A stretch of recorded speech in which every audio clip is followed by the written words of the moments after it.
Sanjay doubt म्हणतात की दाढी ही रावणाला होती आणि आम्ही ते जाळण्याचं काम करू. संजय डाऊट विसरलात का?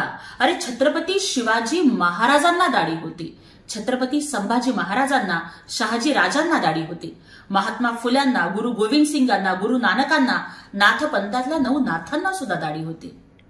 संजय डाऊट, अरे तुम्हाला काय कळणार दाढीवाल्यांचा स्वॅग? आणि एकनाथजी शिंदे आहेत महाराष्ट्राचा वाघ. आणि बाय द वे, दाढी ही छत्रपती शिवाजी महाराजांच्या मावळ्यांना शोभते, तुमच्यासारख्या कावळ्यांना नाही. तुम्ही काडी लावत जावा, आम्ही विकासाची हिरवीगार झाडी लावत जाऊ. तुम्ही जाळण्याची भाषा करा, आम्ही मात्र महाराष्ट्राला सांभाळण्याची भाषा करू. आणि इथून पुढे जर दाढीवर बोललात तर शिवसैनिक तुमच्या अहंकाराची माडी उद्ध्वस्त केल्याशिवाय राहणार नाही.